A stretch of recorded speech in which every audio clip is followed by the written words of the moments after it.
He actually said that. So now we've heard fascinating things from the composer. Ansi, you've known this piece from very early on, very soon after it was written, and you've played it many, many times. Tell us what is particularly special about this experience of playing the map. Well, the thing is that every time I play this piece, I go back to the village. I was lucky enough to go with Tan Dun and do a concert with the Shanghai Symphony for the musicians, with the musicians around who are playing on the videos, and every time I play the first note of this piece, something takes me right back there, and something makes me no longer a Finnish cellist. I have this feeling that at home when I'm practicing the cello part, I'm still, there's something Finnish in me, but there's something so universal about this piece, and so universal about the idea of the map, that that finally it's no longer new music. I'm no longer Finnish. I'm not Chinese either. But it takes over, and it's very interesting.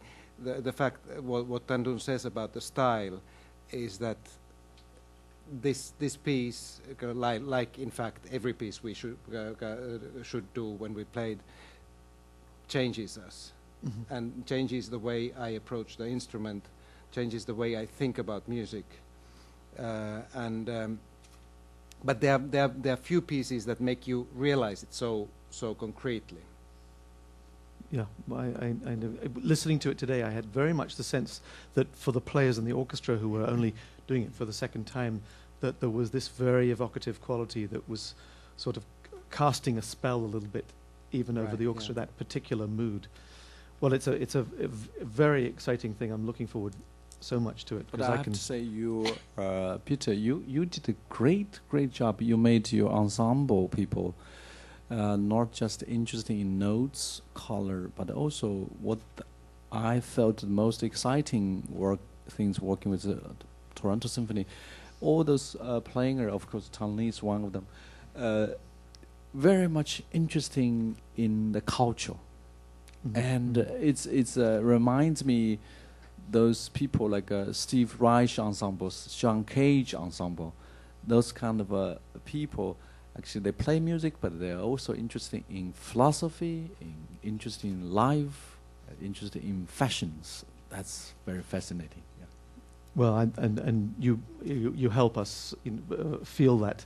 I mean, that's certainly there's never a bad time to state our gratitude to the members of the Toronto Symphony, because I wholeheartedly agree with what you're saying. And as you were speaking, I was thinking that we don't as much sometimes conduct as we are conducted by the talent in front of us, and we're very, very fortunate, and many of you are here tonight, and I, as always, thank you.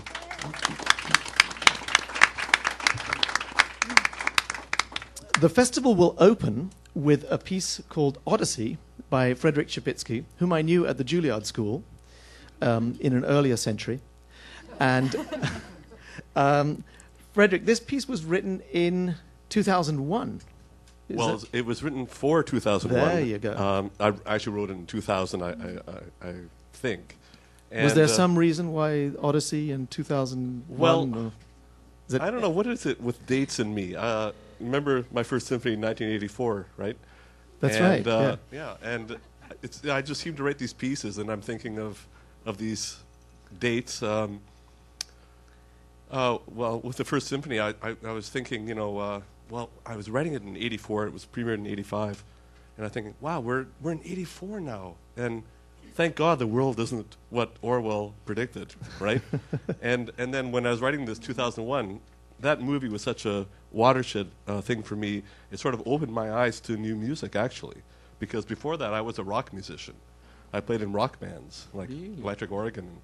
I can play Light My Fire, no problem. But that movie, besides using Strauss, that opening, also sprach Zarathustra, it used Ligeti, atmospheres, and that was pretty powerful music in the film, the way that he used it. And so I was thinking I want to somehow pay a little homage to 2001 because it's going to be premiered, and so I used that opening fifth interval. And on the trumpet. Yeah, Yeah. yeah. But the thing is, later on, after I wrote the piece and after it was premiered and everything, I realized because we played Also Sprach about 2 weeks ago, and in Vancouver, and you know how he has that major ba ba, right? Well, my theme has got that in it too, and it's sort of that bluesy. Strauss thing. copy you? Is that what you're saying? Well, no, I copied him, but it's funny how things like that are subconscious. I think I didn't Yeah. mean to put that in there, but I just realized, years later, 20 years or 10 years later, that this is in there, and that sort of bluesy quality that Strauss used. Yeah, there is a kind Yeah, of bluesy thing yeah. that starts when the main theme Right, of it, yeah. and that's quite intentional. And I obviously. think, but it wasn't really intentional. But it's sort of like a diminution of that, of that Strauss thing. His is like very grandiose, and this is much quicker. and more delicate in Yeah, a right, sense. yeah. Now, you are a keyboard player, but you're also a double bass player. Mhm. It was fascinating to hear a little bit about what goes behind the idea of composing something. Tell us a little bit about how you, if you can remember, even when you approached Odyssey, how you develop ideas, how you sit. Do you write a lot at the keyboard? Do you? Yes, I write a lot at the keyboard. If I get stuck, I'll go for a walk. I love golfing, and I'll just go and golf, and things will come into my head, and I'll think, wow, that's how I'm going to get through that. And I think the other thing with this piece, I try consciously. I think it was contrasts. The piece has got gigantic fortissimo tutti passages, very strong, powerful, and then all of a sudden it's like this delicate little duet for two flutes. It's like a chamber piece. Or like the contrast between the tuba solo. I mean, how many tuba solos are there that you can think of, right? Not many.